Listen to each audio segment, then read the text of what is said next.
சிந்தன், உங்களிடமிருந்தே தொடங்குறேன்.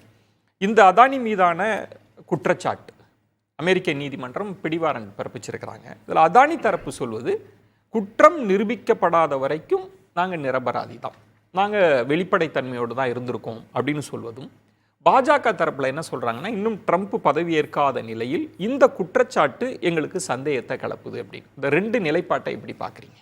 ஒரு 4 வருஷம் முன்னால் இந்த ஒரு சம்மந்தப்பட்ட கேஸை நம்ம பேசியிருந்தோம்னா அது குற்றச்சாட்டு. 18 மாதம் முன்னால் நம்ம பேசியிருந்தோம்னா அது குற்றச்சாட்டு. ஆனால் இன்றைக்கு பிடிவாரண்ட்டு பிறப்பிக்கப்பட்டு அந்த பிடிவாரண்ட் ஒரு நமக்கு குற்றப்பத்திரிகை கிடைக்குது, அந்த நாட்டுடைய நீதிமன்றத்தில் குற்றப்பத்திரிகை கிடைக்குது. கிரிமினல் வழக்கும் சிவில் வழக்கும் பதிவு செய்யப்பட்டிருக்கு.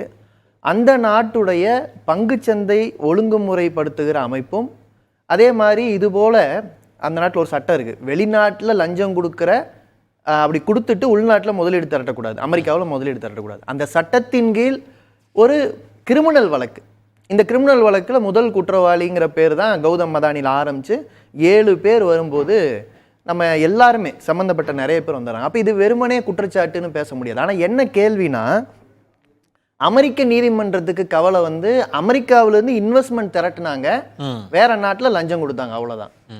ஆனால் நம்ம நாட்டுக்கு இது என்ன கேள்வினா, நம்ம நாட்டில் என்ன பிரச்சனைனா, அதானி என்கிற நபர் அவருக்கு அரசு கூட இருக்கிற நெருக்கம், அவர் இதை பயன்படுத்தி கொண்டு நம்முடைய நாட்டின் வங்கிகளில், நம்முடைய நாட்டுடைய எல்ஐசியில், நம்முடைய நாட்டில் பங்குச்சந்தையில் இதில் எல்லாம் நடத்தி கொண்டிருக்கிற ஒரு சூதாட்டம் என்பது நம்ம நாட்டு மக்களோட பணத்தை வைத்து தன்னை வளர்த்து கொள்கிற ஒரு பச்சையான ஒரு மாபெரும் ஊழல். நம்ம வெறுமனே லஞ்ச குற்றச்சாட்டாக இதை பார்க்கல.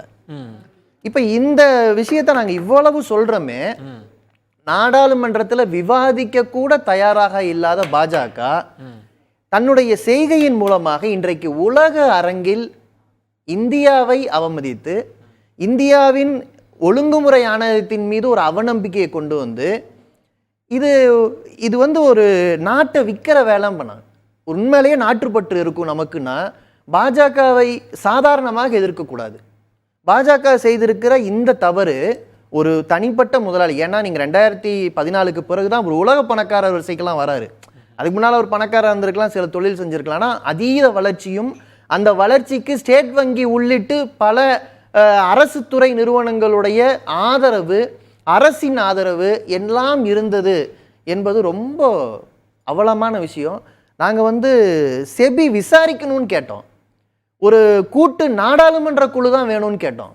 அதை கூட நியமிக்க தயாரில்லாத ஒரு மோடி அரசாங்கம் இன்னைக்கு G20 கூட்டத்துக்கு போகும்போது உங்களுக்கு இன்னொரு பக்கம் இந்த நாட்டுடைய ஒரு மிகப்பெரிய அதாவது என்ன, சோலார் எனர்ஜி கார்பரேஷன், அதாவது சூரிய ஒளிய மின்சாரத்தை வாங்கி மாநிலங்களுக்கு கொடுக்குற அரசு நிறுவனம், அந்த நிறுவனத்துக்கு 7 ரூபா ஒரு யூனிட்டுக்கு மின்சாரத்தை விற்று அதை வாங்க ஆள் இல்லாமல் தன்னுடைய ஆட்சி வாய்ப்பு இருக்கிற பிஜேபி ஆட்சி வாய்ப்பு இருக்கிற இடங்கள் என்ன நடந்துச்சுன்னு தெரியாது. ஏன்னா அங்கே லஞ்சம் கொடுக்குற தேவை அதானி கிடையாது. அது இல்லாத இடங்கள்ல, ஏன்னா நான் உதாரணமாக சொல்லலாம், குஜராத்தில் 7 ரூபாய்க்கு ஒரு யூனிட் மின்சாரம் அதானியும் டாட்டாவும் கொடுக்குறாங்கன்னா 15 ரூபா கொடுத்து வாங்க தயார் மோடி அரசாங்கம். 2019 ஒரு அக்ரிமெண்ட் போட்டிருக்காங்க, 15 ரூபா.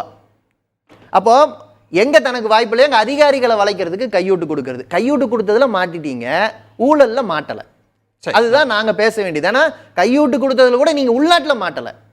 நீங்க அமெரிக்கா கோர்ட்ல இது ஏன் நம்பகத்தன்மைக்குரிய விஷயம் நான் சொல்றேன்னா, வாட்ஸ்அப் மெசேஜ் உட்பட பிடிச்சிருக்காங்க.